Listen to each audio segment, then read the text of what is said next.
ಲೋಕಾಯುಕ್ತ ಅಧಿಕಾರವನ್ನ ಕಸಿದಿದ್ದ ಸಿದ್ದರಾಮಯ್ಯನವರಿಗೆ ಈಗ ಸಂಕಷ್ಟ. ನಿಮ್ಗೆ ಗೊತ್ತಿರಬಹುದು, ಹಿಂದಿನ ಅವರ ಅಧಿಕಾರದ ಅವಧಿಯಲ್ಲಿ ಲೋಕಾಯುಕ್ತ ಅಧಿಕಾರವನ್ನ ಅವರು ಮೊಟಕುಗೊಳಿಸಿದ್ದರು. ಬಹಳ ಟೀಕೆ ಅವ್ರ ವಿರುದ್ಧವಾಗಿ ವ್ಯಕ್ತ ಆಗಿತ್ತು. ಅವಾಗ ಎಸಿಬಿ ಅನ್ನುವಂತ ರಚನೆ ಮಾಡಿದ್ದರು. ಕರ್ನಾಟಕ ಲೋಕಾಯುಕ್ತ ದೇಶದಲ್ಲೇ ಹೆಸರು ಮಾಡಿತ್ತು. ಎಂತ ಘಟಾನುಘಟಿಗಳಿಗೆ ಜೈಲ್ನ ದಾರಿ ತೋರಿಸಿತ್ತು. ಜನರಿಗೂ ಒಂದು ಬಹಳ ಕಾನ್ಫಿಡೆನ್ಸ್ ಬಂದಿತ್ತು. ನಮ್ಮ ರಾಜ್ಯದಲ್ಲಿ ಭ್ರಷ್ಟಾಚಾರದ ವಿರುದ್ಧವಾಗಿ ಒಂದು ಸಂಸ್ಥೆ ಬಹಳ ಚೆನ್ನಾಗಿ ಹೋರಾಟ ನಡೆಸುತ್ತೆ, ಅದು ಲೋಕಾಯುಕ್ತ ಅಂತ. ಅಂಥ ಲೋಕಾಯುಕ್ತದ ಅಧಿಕಾರವನ್ನೇ ಕಸಿದಿದ್ದಂಥದ್ದು ಅದು ಸಿದ್ದರಾಮಯ್ಯನವರು. ಅದನ್ನ ಯಾವ ಸಂದರ್ಭದಲ್ಲೂ ಕೂಡ ನಾವು ಮುಲಾಜಿಲ್ಲದೆ ಹೇಳಬೇಕಾಗುತ್ತೆ, ಯಾಕಂದ್ರೆ ಅದು ಬಹಳ ಬೇಸರದ ಸಂಗತಿ ಆಗಿತ್ತು. 2022ರಲ್ಲಿ ಸರ್ಕಾರದ ಆದೇಶವನ್ನ ಹೈಕೋರ್ಟ್ ರದ್ದು ಮಾಡಿ ಲೋಕಾಯುಕ್ತ ಬಲ ಹೆಚ್ಚಿಸೋದಕ್ಕೆ ಹೈಕೋರ್ಟ್ ಸೂಚಿಸಿತ್ತು. ಲೋಕಾಯುಕ್ತ ಅಧಿಕಾರವನ್ನ ಒಂದು ಸಂದರ್ಭದಲ್ಲಿ ಕಸಿದಿದ್ದಂತ ಸಿದ್ದರಾಮಯ್ಯನವರಿಗೆ ಈಗ ಅದೇ ಲೋಕಾಯುಕ್ತದಿಂದ ಸಂಕಷ್ಟ.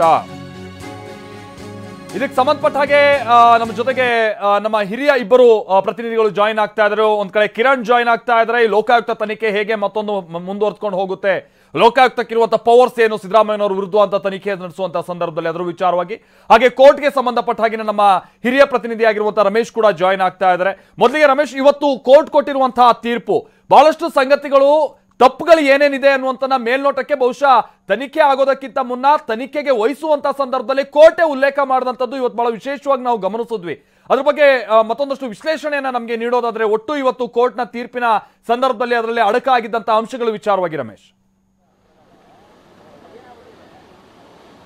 ಖಂಡಿತ ಮಾಲ್ತೇಶ್, ಈ ಕೇಸ್ನಲ್ಲಿ ನಿನ್ನೆ ಏನು ಹೈಕೋರ್ಟ್ ತೀರ್ಪನ್ನು ಕೊಟ್ಟಿತ್ತು, ಆ ತೀರ್ಪಿನಲ್ಲಿ ಯಾಕೆ ಸಿದ್ದರಾಮಯ್ಯ ವಿರುದ್ಧ ತನಿಖೆ ಆಗಬೇಕು ಅನ್ನೋದನ್ನ ಬಹಳ ಸ್ಪಷ್ಟವಾಗಿ ವಿವರಣೆ ಕೊಡಲಾಗಿದೆ. ಅದನ್ನೇ ಆಧರಿಸಿ ಇವತ್ತು ಅಂದರೆ ಜನಪ್ರತಿನಿಧಿಗಳ ವಿಶೇಷ ಕೋರ್ಟ್ ಕೂಡ ತನ್ನ ವಿಶ್ಲೇಷಣೆಯಲ್ಲಿ, ತನ್ನ ತೀರ್ಪಿನಲ್ಲಿ ಬಹಳ ಒಂದು ವಿಸ್ತೃತವಾದಂಥ ಒಂದು ಆದೇಶವನ್ನು ಮಾಡಿದ್ದಾರೆ. ಯಾಕೆ ಲೋಕಾಯುಕ್ತ ತನಿಖೆ ಆಗಬೇಕು ಅನ್ನೋದ್ರ ಬಗ್ಗೆ. ಮೊದಲನೇದಾಗಿ DCM ಆಗಿದ್ದಾಗ ಆಗಿರುವಂಥ ಕೃತ್ಯಗಳು, ಅದೇ ರೀತಿ CM ಮಾಡಿದಂಥ ಆದೇಶಗಳು, ಇವೆಲ್ಲವೂ ಕೂಡ ಏನು ಎಲ್ಲೋ ಒಂದು ಕಡೆ ಅವರ ಕುಟುಂಬಕ್ಕೆ ಅನುಕೂಲ ಮಾಡಿಕೊಡೋದಕ್ಕೆ, ಅಕ್ರಮವಾದಂಥ ಲಾಭ ಮಾಡ್ಕೊಳ್ಳೋದಕ್ಕೆ, ಅನುಚಿತವಾದಂಥ ಲಾಭ ಮಾಡ್ಕೊಡೋದಕ್ಕೆ ಮಾಡಿದಾರಾ, ತಮ್ಮ ಪ್ರಭಾವವನ್ನು ಬಳಸಿದಾರಾ ಅನ್ನೋದ್ರ ಬಗ್ಗೆ ಪ್ರಶ್ನೆಗಳಿವೆ, ಸಂದೇಹಗಳಿವೆ. ಹೀಗಾಗಿ ಈ ಸಂದೇಹ ನಿವಾರಣೆ ಆಗಬೇಕು ಅಂದರೆ ಲೋಕಾಯುಕ್ತ ಪೊಲೀಸರಿಂದ ತನಿಖೆ ಆಗಬೇಕು ಅಂತೇಳಿ ಕೋರ್ಟ್ ಅಭಿಪ್ರಾಯಪಟ್ಟಿದೆ. ಇದರಲ್ಲಿ ಬಹಳ ಮುಖ್ಯವಾಗಿ ಏನಂತಂದರೆ ಡಿನೋಟಿಫಿಕೇಶನ್ ಆಗಿರುವಂಥದ್ದು, ಆಲ್ರೆಡಿ ಭೂಸ್ವಾಧೀನ ಆಗಿ ಪರಿಹಾರನೂ ಕೂಡ ನಿಗದಿ ಆಗಿದ್ದಂಥ ಭೂಮಿಯನ್ನು ಡಿನೋಟಿಫಿಕೇಶನ್ ಮಾಡಿದ್ದು, ಅದಾದ ನಂತರ ಕೃಷಿ ಭೂಮಿ ಅಂತೇಳಿ ಆಲ್ರೆಡಿ ನಿವೇಶನ ಆಗಿ ಅದನ್ನು ನಿವೇಶನವನ್ನು ಹಂಚಿಕೆ ಮಾಡಿತ್ತು. ಯಾರ್ಯಾರು ಅದಕ್ಕೆ ನಿವೇಶನ ಕೇಳಿದ್ರು ಅವ್ರಿಗೆಲ್ಲ ನಿವೇಶನವನ್ನು ರಚನೆ ಮಾಡಿ ಹಂಚಿಕೆ ಮಾಡಿದ್ರು. ಅಂಥ ನಿವೇಶನವನ್ನು ಕೃಷಿ ಜಮೀನು ಅಂತ ಹೇಳಿ ಆ ಕೃಷಿ ಜಮೀನನ್ನು ಕನ್ವರ್ಟ್ ಮಾಡಿರುವಂಥದ್ದು ಕೃಷಿಯೇತರ ಪರ್ಪಸ್ಗೆ, ಅದು ಕೂಡ ತಮ್ಮ ಪ್ರಭಾವ ಬಳಸಿ, ಯಾಕಂದರೆ ಆಗ ಅವರು DCM ಆಗಿದ್ರು.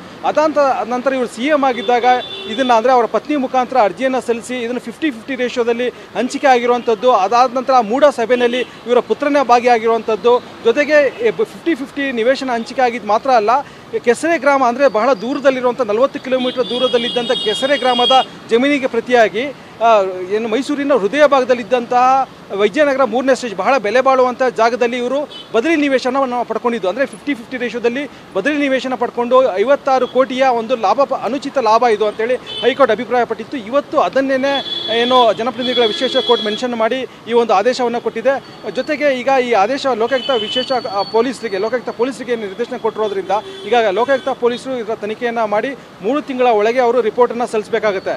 ಇದೇ ವೇಳೆ ಈಗ ಏನು ದೂರುದಾರರಿದ್ದಾರೆ ಇವರು ಹೈಕೋರ್ಟ್ ಮೆಟ್ಲಿರುವಂಥ ಸಾಧ್ಯತೆಯೂ ಇದೆ. ಯಾಕೆ ಅಂತಂದರೆ ಲೋಕಾಯುಕ್ತ ಪೊಲೀಸರು ಏನೇ ಆದರೂ ಕೂಡ, ಅಂದರೆ ಅದು ಲೋಕಾಯುಕ್ತ ಪೊಲೀಸ್ಗೆ ಹೆಚ್ಚಿನ ಅಧಿಕಾರ ಇದೆ, ಆ ಥರದ್ದೇನಿಲ್ಲ, ಅವರು ಕೂಡ ಒಂದು ಪೊಲೀಸ್ ಸ್ಟೇಷನ್. ಆದರೆ ಈಗ ಹಿಂದಿನ ಒಂದು ಖ್ಯಾತಿ ಈಗ ಲೋಕಾಯುಕ್ತ ಪೊಲೀಸರಿಗೆ ಈಗ ಉಳಿದಿದೆಯಾ ಅನ್ನೋಂಥ ಪ್ರಶ್ನೆ ಈಗಲೂ ಹಾಗೇ ಇದೆ. ಯಾಕೆಂದರೆ ಹಿಂದೆ ಸಂತೋಷ್ ಹೆಗ್ಡೆ ಅವರು ಇದ್ದಂಥ ಲೋಕಾಯುಕ್ತ ಪೊಲೀಸರ ಸ್ಥಿತಿಗತಿ ಬೇರೆ, ಇವಾಗಿರುವಂಥದ್ದು ಬೇರೆ. ಯಾಕಂದರೆ ACB ಎಷ್ಟೋ ಜನ ಪೊಲೀಸ್ ಆಫೀಸರ್ಸ್ನ ಇಲ್ಲಿಗೆ ಟ್ರಾನ್ಸ್ಫರ್ ಮಾಡಲಾಗಿದೆ.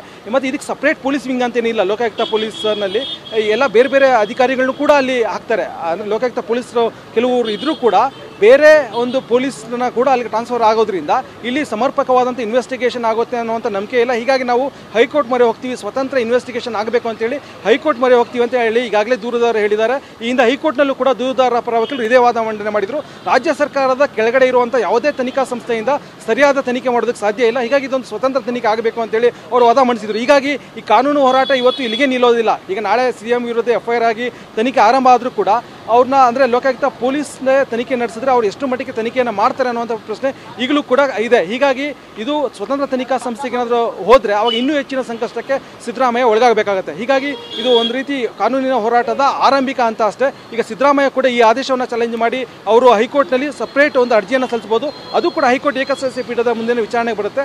ಅದೇ ರೀತಿ ನಿನ್ನೆ ಏನು ಹೈಕೋರ್ಟ್ ಏಕಸದಸ್ಯ ಪೀಠ ಆದೇಶವನ್ನು ಕೊಟ್ಟಿತ್ತು ಅದನ್ನು ಪ್ರಶ್ನಿಸಿ ಪ್ರತ್ಯೇಕ ಅರ್ಜಿ ಮೇಲ್ಮನವಿಯನ್ನು ಸಲ್ಲಿಸಬಹುದು. ಹೀಗಾಗಿ ಮುಂದಿನ ಹಂತದ ಕಾನೂನು ಹೋರಾಟ ಹೈಕೋರ್ಟ್ನಲ್ಲಿ ನಡೆಯುವಂಥ ಸಾಧ್ಯತೆಗಳು ಈಗ ಹೆಚ್ಚಾಗಿವೆ. ಮಾಲ್ತೇಶ್. ಓಕೆ ರಮೇಶ್, ಇನ್ನೊಂದು ವಿಚಾರ ಅಂತಾರೆ, ನಿನ್ನೆನೆ ಬಹಳ ವಿಶ್ಲೇಷಣೆ ಆಗ್ತಾ ಇತ್ತು. ಅದೇನು ಅಂತಂದ್ರೆ ಬಹುಶಃ ಕೂಡಲೇ ಇದನ್ನ ಅವರು ಪ್ರಶ್ನಿಸಿ ಡಿವಿಷನಲ್ ಬೆಂಚಿಗೆ ಹೋಗ್ಬೋದು ಅನ್ನುವಂಥದ್ದು ವಿಚಾರ. ಬಟ್ ಇವತ್ತು ಜನಪ್ರತಿನಿಧಿಗಳ ಕೋರ್ಟಿಗೆ ಅದು ವಿಚಾರ ಬಂತು. ಈಗ FIR ದಾಖಲು ಮಾಡೋದಕ್ಕೆ ಸೂಚನೆ ಕೂಡ ಹೋಗಿದೆ. ಹೌದು, ಸೊ ಮುಖ್ಯಮಂತ್ರಿಗಳ ಮುಂದೆ ಈಗಿರುವಂತಹ ಆಪ್ಷನ್ಸ್ ಏನು ಅಂತ, ಯಾಕಂದ್ರೆ ಆ ಪ್ರಶ್ನೆಯನ್ನ ಮಾಧ್ಯಮದವರು ಇವತ್ತು ಕೇಳಿದಂತ ಸಂದರ್ಭದಲ್ಲಿ ಅವ್ರನ್ನ ಬಹಳ ನಿರಾಳರಾಗಿದ್ದಂತ ಸಂದರ್ಭದಲ್ಲಿ ನೋಡೋಣ ಅನ್ನುವಂಥ ರೀತಿಯಾಗಿ ಅವ್ರು ಹೇಳಿದ್ರು ಕೂಡ ಬಹುಶಃ ಅವ್ರ ಒಳಗಡೆ ಅದಕ್ಕೆ ಸಂಬಂಧಪಟ್ಟಾಗಿನ ತಂತ್ರಗಾರಿಕೆ ಮಾಡ್ತಾ ಇರ್ತಾರೆ. ಅಕಸ್ಮಾತ್ ಇವ್ರೇನಾದ್ರು ಈ ಆರ್ಡರ್ಸ್ ಅನ್ನ ಸದ್ಯದ ಮಟ್ಟಿಗೆ ಹೋಲ್ಡ್ ಅಲ್ಲಿ ಇಡಬೇಕು ಅಥವಾ ಪ್ರಶ್ನಿಸಿ ಏನಾದ್ರೂ ಹೋದ್ರೆ ಯಾವ ಗ್ರೌಂಡ್ಸ್ ಮೇಲೆ ಹೋಗೋದಕ್ಕೆ ಅವಕಾಶ ಇದೆ? ಯಾಕಂದ್ರೆ ಹೈಕೋರ್ಟ್ ಕೂಡ ನಿನ್ನೆ ಕೊಟ್ಟಿರುವಂತಹ ಸೂಚನೆಯಲ್ಲಿ ಬಹಳ ಕ್ಲಿಯರ್ ಆಗಿದೆ, ಅವರ ಕುಟುಂಬಸ್ಥರೇ ಇದರಲ್ಲಿ ನೇರ ಭಾಗಿದಾರರು ಅನ್ನುವಂಥದ್ದು.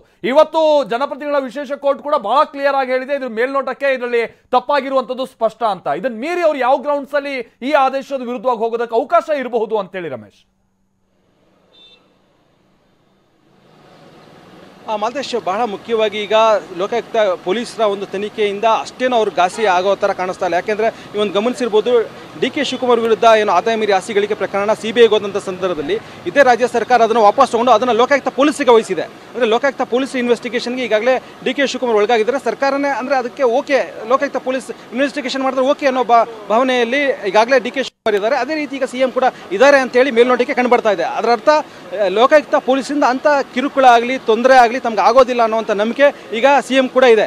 ಒಂದು ವೇಳೆ CM ಏನಾದರೂ ಲೋಕಾಯುಕ್ತ ಇನ್ವೆಸ್ಟಿಗೇಷನ್ ಚಾಲೆಂಜ್ ಮಾಡಿ ಹೈಕೋರ್ಟ್ಗೆ ಪಿಟಿಷನ್ ಹಾಕಿದ್ರೆ ಅದೇ ಸಮಯದಲ್ಲಿ ದೂರುದಾರರು ಕೂಡ ಹೈಕೋರ್ಟ್ಗೆ ಪಿಟಿಷನ್ ಹಾಕೋದು, ಇದನ್ನ ಇನ್ವೆಸ್ಟಿಗೇಷನ್ ಏಜೆನ್ಸಿನ ಚೇಂಜ್ ಮಾಡಿ ಅಂತೇಳಿ. ಇದು ಒಂದು ಭಾಗ ಅಂದರೆ ಕ್ರಿಮಿನಲ್ ಪಿಟಿಷನ್ ಆಗಿ 482 ಕೆಳಗಡೆ, CRPC ಸೆಕ್ಷನ್ 482 ಕೆಳಗಡೆ ಈ ಪ್ರಕರಣವನ್ನು ರದ್ದು ಮಾಡಿ ನಾವು ತಮ್ಮ ಮೇಲೆ ಯಾವುದೇ ರೀತಿ ಆರೋಪಗಳು ಮೆರಿಟ್ಸ್ ಆಧಾರದ ಮೇಲೆ ಅದನ್ನು ಚಾಲೆಂಜ್ ಮಾಡಬಹುದು. ಆದರೆ ಈಗಾಗಲೇ ಹೈಕೋರ್ಟ್ ಏಕಸದಸ್ಯ ಪೀಠನೇ ಈ ಕೇಸ್ನಲ್ಲಿ ತನಿಖೆ ಅವಶ್ಯಕತೆ ಇದೆ ಅಂತ ಹೇಳಿರೋದ್ರಿಂದ ಅದು ಎಷ್ಟು ಮಟ್ಟಿಗೆ ಸಿದ್ದರಾಮಯ್ಯ ಸಕ್ಸಸ್ ಆಗ್ತಾರೆ ಅನ್ನೋದು ಕ್ವಶನ್ ಮಾರ್ಕ್. ಯಾಕಂದರೆ ತನಿಖೆ ಅವಶ್ಯಕತೆ ಇದೆ ಅಂತೇಳಿ ಈಗಾಗಲೇ ಹೈಕೋರ್ಟ್ ಏಕಸದಸ್ಯ ಪೀಠನೇ ಹೇಳಿದೆ. ಜೊತೆಗೆ ಇವರೇನಾದರೂ ಅಪೀಲ್ ಸಲ್ಲಿಸಿದ್ರೆ, ಇವತ್ತಿನ ಆದೇಶಕ್ಕೆ ಅಪೀಲ್ ಸಲ್ಲಿಸಿದ್ರೆ ಅದು ಕೂಡ ಹೈಕೋರ್ಟ್ ಏಕಸದಸ್ಯ ಪೀಠದ ಮುಂದೆನೇ ಬರುತ್ತೆ. ಹೀಗಾಗಿ ಅಲ್ಲಿ ಅವ್ರು ಸಕ್ಸಸ್ ಆಗುವಂಥ ಚಾನ್ಸಸ್ ಸ್ವಲ್ಪ ಮಟ್ಟಿಗೆ ಕಡಿಮೆ ಅಂತ ಹೇಳ್ಬೋದು. ಇನ್ನು ರಾಜ್ಯಪಾಲರ ಆದೇಶ ನೆನೇನೋ ಕೋರ್ಟ್ ಆದೇಶ ಕೊಟ್ಟಿದೆ, ಇದನ್ನ ಪ್ರಶ್ನಿಸಿ ಹೈಕೋರ್ಟ್ ವಿಭಾಗೀಯ ಪೀಠಕ್ಕೆ ಮೇಲ್ಮನವಿ ಸಲ್ಲಿಸಿದ್ರೆ ಈಗೇನು ಹಿಂದೆ ವಾದ ಮಾಡಿದ್ರು 17A ಕೆಳಗಡೆ ರಾಜ್ಯಪಾಲರು ಮಾಡಿ ಸರಿ ಇಲ್ಲ, ಸಚಿವ ಸಂಪುಟದ ಆದೇಶವನ್ನು ಅವರು ಫಾಲೋ ಮಾಡಬೇಕಿತ್ತು ಇತ್ಯಾದಿ ಅವ್ರು ಏನೇನೋ ಆರ್ಗ್ಯುಮೆಂಟ್ ಮಾಡಿದ್ರು ಅದೇ ಆರ್ಗ್ಯುಮೆಂಟನ್ನು ಇಟ್ಕೊಂಡು ಅವರು ವಿಭಾಗೀಯ ಪೀಠದಲ್ಲಿ ಅರ್ಜಿಯನ್ನು ಸಲ್ಲಿಸಬಹುದು, ವಾದ ಮಂಡನೆ ಮಾಡಬಹುದು. ಅಲ್ಲೂ ಕೂಡ ಎಷ್ಟು ಮಟ್ಟಿಗೆ ಸಕ್ಸಸ್ ಸಿಗುತ್ತೆ ಅನ್ನೋದು ಈಗಲೂ ಕೂಡ ಕ್ವಶನ್ ಮಾರ್ಕ್. ಅದೇ ಕಾರಣಕ್ಕೆ ಈಗ ರಿಟ್ ಅಪೀಲ್ ಸಿದ್ಧ ಆಗಿದೆ. ಇಲ್ಲಿನ ವಕೀಲರು ರಿಟ್ ಅಪೀಲನ್ನು ಸಿದ್ಧಪಡಿಸಿ ಹೈಕೋರ್ಟ್ ವಿಭಾಗೀಯ ಪೀಠದಲ್ಲಿ ಹಾಕೋದಕ್ಕೆ ರೆಡಿ ಆಗಿದ್ದಾರೆ. ಆದರೆ ದೆಹಲಿಯಿಂದ ಇನ್ನೂ ಕೂಡ ಇನ್ಸ್ಟ್ರಕ್ಷನ್ ಬಂದಿಲ್ಲ, ವೆಯ್ಟ್ ಮಾಡಿ ಅಂತ ಹೇಳಿದರೆ. ಅಂದರೆ ಅವ್ರಿಗೂ ಕೂಡ ಗೊತ್ತಿದೆ ಇದು ಮೇಲ್ಮನವಿ ಸಲ್ಲಿಸಿದ್ರೆ ತಮಗೇನೋ ರಿಲೀಫ್ ಸಿಗುವಂಥ ಸಾಧ್ಯತೆ ಕಡಿಮೆ ಅಂತೇಳಿ. ಹೀಗಾಗಿನೇ ಅವರು ತರಾತುರಿಯಲ್ಲಿ ಯಾವುದೇ ರೀತಿ ಕ್ರಮವನ್ನು ಕೈಗೊಳ್ತಾ ಇಲ್ಲ, ಬದಲಾಗಿ ಕಾದು ನೋಡುವ ತಂತ್ರವನ್ನು ಅನುಸರಿಸಿದ್ದಾರೆ. ಹೀಗಾಗಿ ಲೋಕಾಯುಕ್ತ ಪೊಲೀಸ್ ಇನ್ವೆಸ್ಟಿಗೇಷನ್ ಮಾಡಿದ್ರೆ ಮೇಲ್ನೋಟಕ್ಕೆ CM ಸಿದ್ದರಾಮಯ್ಯವ್ರಿಗೆ ಅಂತ ತೊಂದರೆ ಆಗೋದು ಸಾಧ್ಯ ಇಲ್ಲ ಅಂತೇಳಿ ಹೇಳ್ಬೋದು. ಓಕೆ ರಮೇಶ್, ಮಾತನಾಡ್ತೀನಿ ನಿಮ್ಮ ಜೊತೆಗೆ, ಹಾಗೆ ಕಿರಣ್ ನಿಮ್ಮ ಜೊತೆಗೂ ಕೂಡ ನಾನು ಈ ವಿಚಾರವಾಗಿ ಮಾತನಾಡ್ತೀನಿ. ಇನ್ನೊಂದು ಸಂಗತಿ ಅಂತಂದ್ರೆ, ಹೌದು ಈಗ ಲೋಕಾಯುಕ್ತ ಎಷ್ಟು ಪ್ರಾಂಪ್ಟ್ ಆಗಿದೆ ಅನ್ನುವಂಥದ್ದು ಪ್ರಶ್ನೆ ಬರುತ್ತೆ, ಅಥವಾ ಅವರು ತಮ್ಮ ಕಾರ್ಯವನ್ನ ಎಷ್ಟು ಕರೆಕ್ಟ್ ಆಗಿ ನಿರ್ವಹಿಸ್ತಾರೆ ಕಾನೂನಿಗೆ ಅನ್ವಯವಾಗಿ ಅನ್ನುವಂಥದ್ದು ಪ್ರಶ್ನೆ ಬರುತ್ತೆ. ಯಾಕಂದ್ರೆ ಹಂತ ಹಂತವಾಗಿ ಲೋಕಾಯುಕ್ತನ ದುರ್ಬಲಗೊಳಿಸೋ ಎಲ್ಲ ಪ್ರಯತ್ನಗಳು ಸಿದ್ದರಾಮಯ್ಯನವರಿಂದನೂ ಹಿಂದೆ ಆಗಿತ್ತು, ಈಗಲೂ ಅದು ಎಷ್ಟು ಪ್ರಾಂಪ್ಟ್ ಆಗಿದೆ ಅನ್ನುವಂಥದ್ದು ಪ್ರಶ್ನಾರ್ಥಕವೇ ಆಗಿದೆ. ಇವತ್ತು ಹೈಕೋರ್ಟೇ ಹೇಳಿರುವ ಅಥವಾ ಜನಪ್ರತಿನಿಧಿಗಳು ವಿಶೇಷ ನ್ಯಾಯಾಲಯವೇ ಲೋಕಾಯುಕ್ತದ ತನಿಖೆ ಆಗಬೇಕು ಅನ್ನೋ ಸೂಚನೆ ಕೊಟ್ಟಿರುವಂತಹ ಕಾರಣಕ್ಕಾಗಿ ಏನಾದರೂ ಕೋರ್ಟ್ ಕಣ್ಗಾವಲಲ್ಲಿ ಇದೇನಾದ್ರೂ ನಡೆಯುತ್ತಾ, does it make any difference Lokayukta ತನಿಖೆಗೆ ಸಂಬಂಧಪಟ್ಟಂಗೆ ಅನ್ನೋ ಪ್ರಶ್ನೆ ಸಹಜವಾಗಿ ಜನರಲ್ ಬರುತ್ತೆ. ಅದಕ್ಕೆ ಸಂಬಂಧಪಟ್ಟಾಗೂ ಕೂಡ ನಾವು ಮಾಹಿತಿಯನ್ನ ತಿಳ್ಕೊಳ್ಳೋಣ ನಮ್ಮ ಜೊತೆಗಿರುವಂತಹ ಹಿರಿಯ ಪ್ರತಿನಿಧಿಗಳಿಂದ. ಲೋಕಾಯುಕ್ತದ ತನಿಖೆ ವಿಚಾರಕ್ಕೆ ಸಂಬಂಧಪಟ್ಟ ಸಹಜವಾಗಿ ಪ್ರಶ್ನೆಗಳು ಉದ್ಭವ ಆಗುತ್ತೆ. ದೂರುದಾರರು ಕೂಡ ಲೋಕಾಯುಕ್ತ ಈಗ ಎಷ್ಟು ಬಲ ಇದೆ ಮತ್ತೊಂದು ನಮ್ಗೆ ಗೊತ್ತಿದೆ, ಅದರಲ್ಲೂ ಕೂಡ ಮುಖ್ಯಮಂತ್ರಿಗಳ ಅಂಡರ್ ಕಾರ್ಯನಿರ್ವಹಿಸುವಂತ ಒಂದು ತನಿಖಾ ಸಂಸ್ಥೆ ಆಗಿರುವಂತಹ ಕಾರಣಕ್ಕಾಗಿ ನಮಗೆ ನಂಬಿಕೆ ಇಲ್ಲ ಅನ್ನುವಂಥದ್ದು ವಿಚಾರವನ್ನು ಕೂಡ ಹೇಳ್ತಾ ಇದ್ದಾರೆ. ಅದರ ಮುಂದುವರೆದ ಭಾಗವನ್ನ ನಾವು ಗಮನಿಸ್ತಾ ಹೋಗೋಣ. ನಮ್ಮ ಜೊತೆ ಕಿರಣ್ ಕೂಡ ಇದ್ದಾರೆ. ಬಟ್ ಅದಕ್ಕಿಂತ ಮುನ್ನ ರಮೇಶ್, ಒಂದು ವಿಚಾರ ಇಲ್ಲಿ ಅಂತ ಅಂದ್ರೆ, ಹೌದು ಲೋಕಾಯುಕ್ತಕ್ಕೆ ಸರ್ಕಾರ ಏನಾದ್ರೂ ಒಂದು ತನಿಖೆಯನ್ನ ವಹಿಸುವಂಥದ್ದು ನಾವು ಬಹಳ ಸಂದರ್ಭದಲ್ಲಿ ನೋಡ್ತಾ ಇರ್ತೀವಿ, ಅಥವಾ ಲೋಕಾಯುಕ್ತ ಸ್ವಯಂ ಪ್ರೇರಿತವಾಗಿ ಬಹಳಷ್ಟು ರೈಡ್ಗಳು ಮತ್ತೊಂದು ಮಾಡಿದಂಥ ಸಂದರ್ಭ ತನಿಖೆ ನಡೆಯುತ್ತಾ ನಾವು ನೋಡ್ತಾ ಇರ್ತೀವಿ. ಅದ್ರಲ್ಲಿ ಬಂದಿರುವಂಥ ರಿಸಲ್ಟ್ ಎಷ್ಟು ಅನ್ನುವಂಥದ್ದು ಸಹಜವಾಗಿ ಪ್ರಶ್ನಾರ್ಥಕವಾಗೇ ಇರುವಂಥದ್ದು. ಇವರು ಲಾಜಿಕಲ್ ಎಂಡಿಗೆ ಎಷ್ಟು ತೆಗೆದುಕೊಂಡು ಹೋಗಿದ್ದಾರೆ ಅನ್ನೋದು ಅದು ಬೇರೆ ಬೇರೆ ಸರ್ಕಮ್ಸ್ಟೆನ್ಸಸ್. ಬಟ್ ಇಲ್ಲಿ ವಿಚಾರ ಅಂತ ಅಂದ್ರೆ, ಅಂದ್ರೆ ಇವತ್ತು ಸ್ಪೆಷಲ್ ಕೋರ್ಟ್ ಇದಕ್ಕೆ ಸಂಬಂಧಪಟ್ಟಂಗೆ ಸೂಚನೆಯನ್ನ ಕೊಟ್ಟಿರುವಂತಹ ಕಾರಣಕ್ಕಾಗಿ ಅದೇನಾದ್ರೂ ಸ್ಪೆಷಲ್ ಕೋರ್ಟ್ ಕಣ್ಗಾವಲಿನಲ್ಲಿ ಇರುತ್ತಾ ಈ ಮುಂದೆ ನಡೆಯುವಂತಹ ವಿಚಾರಣೆ, ಇದೇನಾದ್ರೂ ಡಿಫರೆನ್ಸಸ್ ನಾವು ಲೋಕಾಯುಕ್ತ ತನಿಖೆ ಸಂದರ್ಭದಲ್ಲಿ ಕೋರ್ಟ್ ಕೊಟ್ಟಿರುವಂತಹ ಸೂಚನೆ ಕಾರಣಕ್ಕಾಗಿ ಏನಾದ್ರೂ ಗಮನಿಸೋಕೆ ಅವಕಾಶ ಇರಬಹುದಾ ರಮೇಶ್? ಮಾಲ್ತೇಶ್ ಅಂತಹ ಒಂದು ಮಹತ್ವದ ಬದಲಾವಣೆಗಳೇನಿರೋದಿಲ್ಲ. ಯಾಕೆಂತಂದರೆ ಕೋರ್ಟು ಮಾನಿಟರ್ ಏನು ಮಾಡೋಕ್ಕಲ್ಲ, ಕೋರ್ಟ್ ಕೇವಲ ರಿಪೋರ್ಟನ್ನು ಕೇಳಿದೆ, ಈಗ 3 ತಿಂಗಳಲ್ಲಿ ವರದಿ ಕೊಡಿ ಅಂತೇಳಿ. ಆ ವರದಿ ಬಂದಮೇಲೆ ವರದಿ ಪರಿಶೀಲನೆ ಮಾಡ್ಬೋದು, ಮತ್ತು ವರದಿ ಯಾಕೆ ಕೊಟ್ಟಿಲ್ಲ ಅಂತೇಳಿ ತರಾಟೆ ತೊಗೋಬೋದು. ಅದು ಬಿಟ್ಟರೆ ತನಿಖೆಯಲ್ಲಿ ಅವ್ರ ಕೋರ್ಟ್ ಯಾವುದೇ ರೀತಿಯಾದಂಥ ನೇರವಾದಂಥ ಭಾಗಿಯಾಗೋದಕ್ಕೆ ಸಾಧ್ಯ ಇಲ್ಲ. ಹೀಗಾಗಿ ಈಗ ಕೋರ್ಟು ಲೋಕಾಯುಕ್ತ ಪೊಲೀಸರ ತನಿಖೆಗೆ ಕೋರ್ಟೇ ಆದೇಶಿಸಿದ್ರು ಕೂಡ ಅಂಥ ವ್ಯತ್ಯಾಸ ಏನಾಗಲ್ಲ. ಯಾಕೆ ತನಿಖೆಗೆ ಸಂಪೂರ್ಣ ತನಿಖಾಧಿಕಾರಿ ಹಕ್ಕು, ತನಿಖೆ ಹೇಗೆ ಮಾಡಬೇಕು ಅನ್ನೋಂಥದ್ದು. ಹೀಗಾಗಿ ತನಿಖಾಧಿಕಾರಿ ಯಾರಿರ್ತಾರೆ, ಬೇರೆ ಪೊಲೀಸ್ ವಿಂಗಲ್ಲಿರುವಂಥ ಅಧಿಕಾರಿನೇ ಲೋಕಾಯುಕ್ತ ಪೊಲೀಸ್ ವಿಂಗಿಗೂ ಕೂಡ ಟ್ರಾನ್ಸ್ಫರ್ ಮಾಡಿರ್ತಾರೆ. ಮತ್ತು ಲೋಕಾಯುಕ್ತ ಕೈ ಕೆಳಗಡೆ ಇರೋದಿಲ್ಲ. ಲೋಕಾಯುಕ್ತ ಪೊಲೀಸ್ ಅಂತ ಹೆಸರಿದ್ರು ಕೂಡ ಲೋಕಾಯುಕ್ತರು ನೇರ ಸೂಪರ್ವಿಷನಲ್ಲಿ ಅವರು ಇರೋದಿಲ್ಲ. ಬದಲಾಗಿ ಸರ್ಕಾರ ಅಲ್ಲಿಗೆ ಅಧಿಕಾರಿಗಳನ್ನ ಡೆಪ್ಯೂಟ್ ಮಾಡುತ್ತೆ. ಅದೇ ಅಧಿಕಾರಿಗಳೇ ಈ ಒಂದು ಇನ್ವೆಸ್ಟಿಗೇಷನ್ ಅಲ್ಲಿ ಭಾಗಿಯಾಗ್ತಾರೆ. ಜೊತೆಗೆ ಈ ಹಿಂದೆ ಎಷ್ಟೋ ಸಂದರ್ಭದಲ್ಲಿ ಲೋಕಾಯುಕ್ತ ರೈಡ್ಗೊಳಗಾಗಿರುವಂಥ ಪೊಲೀಸ್ ಅಧಿಕಾರಿಗಳನ್ನೇ ಲೋಕಾಯುಕ್ತ ಪೊಲೀಸರನ್ನಾಗಿ ಮಾಡುವಂಥ ಉದಾಹರಣೆಗಳು ಕೂಡ ಇದೆ. ಈ ಹಿಂದೆ ಸಂತೋಷ್ ಹೆಗ್ಡೆ ಅವರು ಲೋಕಾಯುಕ್ತರಾಗಿದ್ದಾಗ ಅವರು ಇದಕ್ಕೆಲ್ಲ ಸ್ವಲ್ಪ ಮಟ್ಟಿಗೆ ಅವಾಯ್ಡ್ ಮಾಡಿದ್ರು, ಮತ್ತು ಸರ್ಕಾರದ ಇಂಟರ್ಫಿಯರೆನ್ಸ್ ಸ್ವಲ್ಪ ಮಟ್ಟಿಗೆ ಕಡಿಮೆ ಮಾಡಿದ್ರು. ಆದರೆ ಅದೇ ಪರಿಸ್ಥಿತಿ ಈಗ ಇದೆಯಾ ಅನ್ನುವಂಥ ಕ್ವಶನ್ ಮಾರ್ಕ್ ಆಗೇ ಇದೆ. ಯಾಕೆಂದ್ರೆ ಈಗ DK ಶಿವಕುಮಾರ್ ಅವರೇ ಸ್ವತಃ ಅದನ್ನ ಅಂದ್ರೆ ಲೋಕಾಯುಕ್ತ ಪೊಲೀಸ್ ಬೆಟರ್ ಅಂತ ಹೇಳುವಂತ ಅವರೇ ಸರ್ಟಿಫಿಕೇಟ್ ಕೊಟ್ಟಿದ್ದಾರೆ ಇತ್ತೀಚೆಗೆ. ಅಂದ್ರೆ ಸರ್ಕಾರ ಕೂಡ CBI ಇಂದ ತೆಗೆದು ಲೋಕಾಯುಕ್ತ ಪೊಲೀಸ್ಗೆ ವಹಿಸಿದೆ. ಅಂದ್ರೆ ಅದರ ಅರ್ಥ ಎಲ್ಲೋ ಒಂದು ಕಡೆ ಸರ್ಕಾರ ತಾವು ಹೇಳಿದಂತೆ ಕೇಳುವಂಥ ಅಧಿಕಾರಿಗಳ ಮತ್ತು ತಮ್ಮ ಒಂದು ಹಿಡಿತದಲ್ಲಿರುವಂಥ ಅಧಿಕಾರಿಗಳಿಂದ ತನಿಖೆ ಆದರೆ ಅದರ ಅನುಕೂಲ ಅನ್ನೋದು ಸಹಜವಾದಂಥ ಭಾವನೆ. ಯಾವುದೇ ಸರ್ಕಾರ ಇದ್ರೂ ಅದೇ ಕೆಲಸನ ಮಾಡ್ತಾರೆ. ತಮ್ಮ ಅಧೀನದಲ್ಲಿರುವಂಥ ಅಧಿಕಾರಿಗಳೇ ಇದ್ರೆ ಉತ್ತಮ, ತನಿಖೆ ಮಾಡಿದ್ರೆ ಉತ್ತಮ ಅನ್ನುವಂಥ ಭಾವನೆಯಲ್ಲಿ ಇರ್ತಾರೆ. ಹೀಗಾಗೇನೆ ಒಂದು ರೀತಿ ನಿರಾಳ ಭಾವದಲ್ಲೇ CM ಕೂಡ ಇದ್ದಾರೆ. ಹೀಗಾಗಿ ಒಂದು ವೇಳೆ ಇದೇನಾದರೂ ಬೇರೆ ವಿಂಗಿಗೆ ಹೋದರೆ ಮಾತ್ರ CM ಸಿದ್ದರಾಮಯ್ಯ ಸ್ವಲ್ಪ ಮಟ್ಟಿಗೆ ಸಂಕಷ್ಟ ಎದುರಾಗಬಹುದು. ಆದರೆ ಲೋಕಾಯುಕ್ತ ಪೊಲೀಸರ ಇನ್ವೆಸ್ಟಿಗೇಷನ್ ಆದರೆ ಇದು ಬೇರೆ ಪೊಲೀಸ್ಗೂ ಲೋಕಾಯುಕ್ತ ವಿಶೇಷ ಪೊಲೀಸ್ಗೂ ಅಂತ ಹೇಳ್ಕೊಳ್ಳುವಂಥ ಡಿಫರೆನ್ಸ್ ಇಲ್ಲ. ಆದರೆ ಕೆಲವು ಒಳ್ಳೊಳ್ಳೆ ಅಧಿಕಾರಿಗಳಿದ್ದಾರೆ, ಅಂತ ಒಳ್ಳೆ ಅಧಿಕಾರಿಗಳೇನಾದರೂ ಕೊಟ್ಟು ಆ ಅಧಿಕಾರಿಗಳೇನಾದರೂ ತನಿಖೆ ಮಾಡಿದ್ರೆ ಆಗ ಒಳ್ಳೆ ರಿಸಲ್ಟನ್ನು ಬರ್ಬೋದು. ಆದರೆ ಏನು ಕೆಲವು ಅಧಿಕಾರಿಗಳು ಒಳ್ಳೆಯವರು ಇರ್ತಾರೆ, ಕೆಟ್ಟವರು ಇರ್ತಾರೆ. ಹೀಗಾಗಿ ಸರಿಯಾದಂಥ ಅಧಿಕಾರಿಗಳ ತನಿಖೆ ಮಾಡಿದ್ರೆ ಮಾತ್ರ, ಒಂದು ದಕ್ಷವಾದಂಥ ತನಿಖೆ ನಡೆದ್ರೆ ಮಾತ್ರ ಒಂದು ಉತ್ತಮ ರಿಸಲ್ಟ್ ಬರ್ಬೋದು. ಇಲ್ಲಾಂದ್ರೆ ಈಗ ಇನ್ನು ಬೇರೆ ಪೊಲೀಸ್ ಇನ್ವೆಸ್ಟಿಗೇಷನ್ ಮಾಡಿದಂತೆ ಆಗುತ್ತೆ. ರಮೇಶ್ ಮಾತನಾಡ್ತೀನಿ ನಮ್ಮ ಜೊತೆಗೆ ಕಿರಣ್ ಕೂಡ ಜಾಯ್ನ್ ಆಗಿದ್ದಾರೆ. ಕಿರಣ್, ಈಗ ಬಹಳಷ್ಟು ಪ್ರಶ್ನೆ ಅಂತಾರೆ. ಈಗ ಸ್ನೇಹಮಯಿ ಕೃಷ್ಣ ಅವರು ಎತ್ತಿರುವಂತ ಪ್ರಶ್ನೆ ಮುಖೇನವಾಗಿನೇ ಉದ್ಭವ ಆಗ್ತಾ ಇರುವಂತದ್ದು. ಈಗ ಲೋಕಾಯುಕ್ತ ಇವ್ರು ಎಷ್ಟು ಸಮರ್ಥರು, ಮುಖ್ಯಮಂತ್ರಿಗಳ ಕೆಳಗನೆ ಕಾರ್ಯನಿರ್ವಹಿಸುವಂತ ಒಂದು ತನಿಖಾ ಸಂಸ್ಥೆ, ಇವರೇ ಮುಖ್ಯಮಂತ್ರಿಗಳ ವಿರುದ್ಧವಾದಂತ ಆರೋಪಕ್ಕೆ ತನಿಖೆ ಮಾಡಿದ್ರೆ ನಾವೇನ್ ಬೆಟರ್ ರಿಸಲ್ಟ್ ಅನ್ನ ನಿರೀಕ್ಷೆ ಮಾಡಬಹುದು ಅನ್ನುವಂಥದ್ದು ಒಂದು ಆರೋಪವನ್ನ ಈಗ ಮಾಡೋದಕ್ಕೆ ಶುರು ಮಾಡಿದ್ದಾರೆ. ಇಂಥ ಪ್ರಕರಣವನ್ನ ತನಿಖೆ ನಡೆಸುವಂತ ನಿಟ್ಟಿನಲ್ಲಿ ಇಲ್ಲಿ ಲೋಕಾಯುಕ್ತ ಅದೆಷ್ಟು ಪ್ರಾಂಪ್ಟ್ ಅನ್ನುವಂಥ ಪ್ರಶ್ನೆ ಬರುತ್ತಲ್ವಾ ಕಿರಣ್, ನಿಮ್ಮ ವಿವರಣೆ ಇದಕ್ಕೆ? ಮುಖ್ಯವಾಗಿ ಲೋಕಾಯುಕ್ತ ಏನು ಭ್ರಷ್ಟಾಚಾರ ನಿಯಂತ್ರಣ ಕಾಯ್ದೆ ಅಡಿಯಲ್ಲಿ ಪೊಲೀಸ್ ವಿಂಗು ಕಾರ್ಯನಿರ್ವಹಿಸುತ್ತೆ. ಮುಖ್ಯವಾಗಿ ಅದರದ್ದೇ ಮೇನ್ ಇರುತ್ತೆ. ಈ ಸಂಬಂಧಪಟ್ಟಂತೆ ಈಗ ಏನು ಈ ಒಂದು ಜನಪ್ರತಿನಿಧಿಗಳ ಕೋರ್ಟ್ ಏನು ಕೊಟ್ಟಿದೆ, ಈಗ ಲೋಕಾಯುಕ್ತ ಮೈಸೂರು ಏನು ಸಂಬಂಧಪಟ್ಟಂತೆ ಅಲ್ಲಿರುವಂಥ SP ಗ್ರೇಡ್ ಆಫೀಸರ್ಗೆ ಈ ಒಂದು ತನಿಖೆ ಮಾಡೋಕ್ಕೆ ಈಗಾಗಲೇ ಡೈರೆಕ್ಷನ್ಸನ್ನು ಕೊಟ್ಟಿದ್ದಾರೆ. ಅಂದರೆ ಆ ಕೋರ್ಟಿನ ಪ್ರೊಸೀಜರ್ ಪ್ರಕಾರ ಲೋಕಾಯುಕ್ತ ADGP ಏನು ವಿಂಗ್ ಇದೆ, ಪೊಲೀಸನ ವಿಂಗಿನ ಮುಖ್ಯಸ್ಥರು ಆಗಿರುವಂಥದ್ದು ADGP ಅವರಿಗೆ ಈ ಒಂದು ಆರ್ಡರ್ ಕಾಪಿ ಹೋಗುತ್ತೆ. ನಂತರ ಅವರು IGPಗೆ ಈ ಒಂದು ಕಾಪಿ ಹೋಗಿ ನಂತರ ಮೈಸೂರಿನ SP-ಗೆ ಈ ಒಂದು ಹೋಗುತ್ತೆ. ಈ ಸಂಬಂಧಪಟ್ಟಂತೆ ಅಲ್ಲಿರುವಂಥ ಲೋಕಾಯುಕ್ತ SP ಅವರು ಈ ಒಂದು ಪ್ರಕರಣವನ್ನು ಕೈಗೆತ್ತಿಕೊಂಡು ಫಸ್ಟು ಅವರು FIR ಅನ್ನು ರಿಜಿಸ್ಟರ್ ಮಾಡ್ಕೋಬೇಕಾಗತ್ತೆ. ನಂತರ ಈ ಒಂದು ಪ್ರೋಸೆಸ್ ಶುರು ಮಾಡುತ್ತೆ. ಈಗಾಗಲೇ ದೂರುದಾರರು ಈಗಾಗಲೇ ಸಂಬಂಧಪಟ್ಟಂತೆ ಲೋಕಾಯುಕ್ತ ಪೊಲೀಸರ ಮೇಲೆ ಎಲ್ಲೋ ಒಂದು ಕಡೆ ತನಿಖೆಯನ್ನು ಸರಿಯಾಗಿ ಆಗೋಲ್ಲ ಅನ್ನೋ ಅನುಮಾನ ಕೂಡ ವ್ಯಕ್ತವಾಗಿದೆ. ಯಾಕೆಂದರೆ ಹಿಂದೆ ನೀವು ನೋಡ್ಬೋದು ಮಾಲ್ತೇಶ್, ಒಂದು ವಿಪರ್ಯಾಸ ಏನಂತಂದರೆ ಇದೇ ಮುಖ್ಯಮಂತ್ರಿ ಹಿಂದೆ ಅವರು 2016ನಲ್ಲಿ ಲೋಕಾಯುಕ್ತದಲ್ಲಿದ್ದಂಥ ಏನು ಈ ಒಂದು ಲೋಕಾಯುಕ್ತ ಪೊಲೀಸ್ ಭ್ರಷ್ಟಾಚಾರ ನಿಯಂತ್ರಣ ಕಾಯ್ದೆಯಡಿ ಕಾರ್ಯನಿರ್ವಹಿಸ್ತಾ ಇರುವಂಥ ಪೊಲೀಸನ ವಿಂಗನ್ನು ಅಲ್ಲಿಂದ ಸಪ್ರೇಟ್ ಮಾಡಿ ACP ಅಂತ ರಚನೆ ಮಾಡ್ತಾರೆ. ಆ್ಯಂಟಿ ಕರಪ್ಷನ್ ಬ್ಯೂರೋ ಅಂತ ರಚನೆ ಮಾಡಿ ಕಂಪ್ಲೀಟಾಗಿ ಅಲ್ಲಿಗೆ ಸ್ಪೆಷಲ್ ಆಫೀಸರ್ಸ್ನ ನೇಮಕ ಮಾಡ್ಕೊಂಡು ಸ್ಪೆಷಲ್ ಆಫೀಸ್ ಮಾಡಿಕೊಂಡು ಓನ್ಲಿ ಈ ಲೋಕಾಯುಕ್ತ ಪೊಲೀಸರು ಏನಿತ್ತು ಹಿಂದೆ ಇದ್ದಂಥ ಕೇಸನ್ನು ತನಿಖೆ ಮಾಡೋಕ್ಕೆ ಮಾತ್ರ ಬಿಟ್ಟು ಹೊಸ ಪ್ರಕರಣಗಳನ್ನ ತನಿಖೆ ಮಾಡೋಕ್ಕೆ ಅಂತಾನೆ ACPನ ರಚನೆ ಮಾಡ್ತಾರೆ 2016ನಲ್ಲಿ. ಹಾಗೆ ಅವತ್ತಿನ ಮುಖ್ಯಮಂತ್ರಿ ಆಗಿದ್ದ ಸಿದ್ದರಾಮಯ್ಯ ಅವರು. ಯಾಕೆಂದರೆ ಅವ್ರಿಗೆ ಎಲ್ಲೋ ಒಂದು ಕಡೆ ಅವ್ರ ಮೇಲೆ ಅಷ್ಟೊತ್ತಿಗಾಗಲೇ ಕೆಲವೊಂದಷ್ಟು ಪ್ರಕರಣಗಳು ಲೋಕಾಯುಕ್ತರಿಗೆ ಕಂಪ್ಲೇಂಟ್ ಹೋಗ್ತಾ ಇರ್ತದೆ. ಅದು ಹೂಬ್ಲೋಟ್ ವಾಚ್ ಪ್ರಕರಣ ಇರ್ಬೋದು, ಅರ್ಕಾವತಿ ಲೇಔಟ್ ಪ್ರಕರಣಕ್ಕೆ ಸಂಬಂಧಪಟ್ಟಂತೆ ದೂರುಗಳು ಇರ್ಬೋದು. ಯಾಕೆಂದರೆ ಹಿಂದೆ ಇದ್ದಂಥ ಲೋಕಾಯುಕ್ತದ ಸಂಬಂಧಪಟ್ಟಂತೆ ಮುಖ್ಯಮಂತ್ರಿ ಆಗಿದ್ದಂಥ ಯಡಿಯೂರಪ್ಪ ಇರ್ಬೋದು, ಮಂತ್ರಿಗಳನ್ನು ಕೂಡ ಅರೆಸ್ಟ್ ಮಾಡಿರುವಂಥದ್ದು ಇತಿಹಾಸ ಇದೆ. ಹಾಗಾಗಿ ಎಲ್ಲೋ ಒಂದು ಕಡೆ ಲೋಕಾಯುಕ್ತ ಪೊಲೀಸರು ಅಲ್ಲೇನಾರು ಇತ್ತು ಅಂದರೆ ಎಲ್ಲೋ ತಮಗೆ ಒಂದು ಮುಂದೆ ಕಂಟಕ ಆಗ್ಬೋದು ಅನ್ನೋ ಕಾರಣಕ್ಕೆ ಬಹುಶಃ ಆ ದಿಕ್ಕಿನಲ್ಲಿ ACBಯನ್ನು ರಚನೆ ಆಗುತ್ತೆ. ACB ರಚನೆ ಆಗುತ್ತೆ. ನಂತರ ಅಲ್ಲೇ ACBಯ ಕಾರ್ಯವೈಖರಿ ಅದೊಂಥರ ಏನು ಅಂದರೆ ಆ್ಯಂಟಿ ಕರಪ್ಷನ್ ಬ್ಯೂರೋ ಅನ್ನೋದಕ್ಕಿಂತ ಇದು ಕಲೆಕ್ಷನ್ ಬ್ಯೂರೋ ಆಯ್ತು, ಅಂದರೆ ಕ್ಯಾಶ್ ಕಲೆಕ್ಷನ್ ಬ್ಯೂರೋ ಅನ್ನೋ ರೀತಿಯಲ್ಲೂ ಕೂಡ. ಯಾಕೆಂದರೆ ಹೈಕೋರ್ಟ್ ಸಾಕಷ್ಟು ಅದಕ್ಕೆ ಈ ಒಂದು ಅಲಿಗೇಷನ್ಸ್ ಬರ್ತಾ ಇತ್ತು. ಹಾಗಾಗಿ ACBನ ಕ್ಲೋಸ್ ಮಾಡಬೇಕು ಅಂತ 2022 ಆಗಸ್ಟ್ 11 ಕೂಡ ಹೈಕೋರ್ಟ್ ಇದಕ್ಕೆ ಸಂಬಂಧಪಟ್ಟಂತೆ ಅಬಾಲಿಷ್ ಮಾಡಿ ಅಂತಲೂ ಕೂಡ ಸೂಚನೆ ಕೊಡ್ತಾರೆ. ನಂತರ ಮತ್ತೆ ಲೋಕಾಯುಕ್ತಕ್ಕೆ ಆ ಒಂದು ACB ಇದ್ದಿದ್ದ ಅಧಿಕಾರಿಗಳೆಲ್ಲ ಮತ್ತೆ ಲೋಕಾಯುಕ್ತ ಪೊಲೀಸ್ ಅಂದ್ರೆ ಆ ವಿಂಗಿಗೆ ಈಗ ಸೇರ್ಪಡೆ ಆಗಿದ್ದಾರೆ. ಮತ್ತೆ ಅದೇ ಈಗಿರೋ ಮುಖ್ಯಮಂತ್ರಿಗಳು ಕೂಡ ಅವರು ಕ್ಲೋಸ್ ಮಾಡಿ ಮತ್ತೆ ACB ರಚನೆ ಮಾಡಿದ್ರು.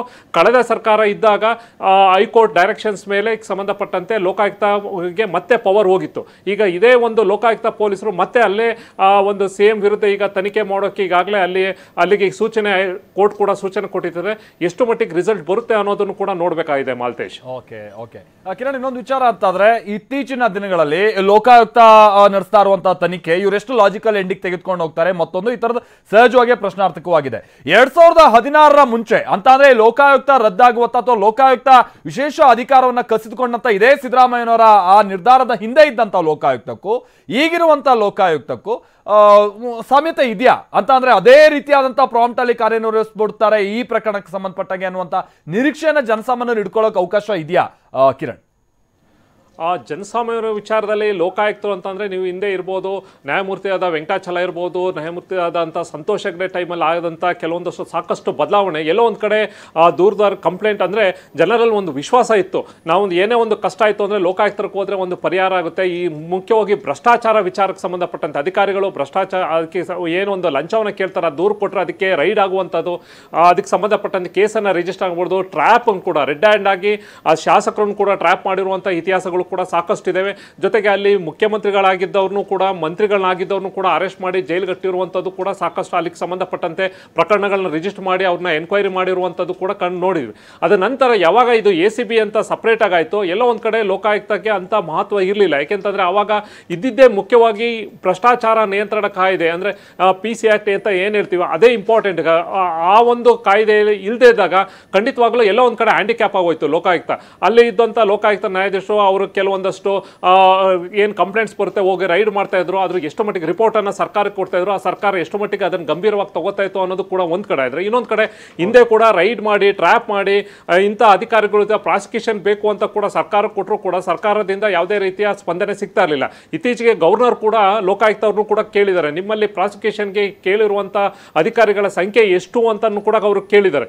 ಈ ಎಲ್ಲ ಬೆಳವಣಿಗೆ ಇತ್ತೀಚೆಗೆ ಅಂದರೆ ಅಧಿಕಾರಿಗಳ ವಿರುದ್ಧ ಟ್ರ್ಯಾಪ್ ಆಗುತ್ತೆ, ರೈಡ್ ಆಗುತ್ತೆ, ಅವ್ರ ಮೇಲೆ ಕೇಸ್ ರಿಜಿಸ್ಟರ್ ಆಗುತ್ತೆ, ಎನ್ಕ್ವೈರಿ ಆಗುತ್ತೆ, ಚಾರ್ಜ್ ಶೀಟ್ ಆಗುತ್ತೆ. ಆದರೆ ಪ್ರಾಸಿಕ್ಯೂಷನ್ಗೆ ಅನುಮತಿಯನ್ನು ಸರ್ಕಾರ ಆ ಕನ್ಸರ್ನ್ ಡಿಪಾರ್ಟ್ಮೆಂಟ್ ಹೆಡ್ಗಳು ಕೊಟ್ಟಿರೋದಿಲ್ಲ.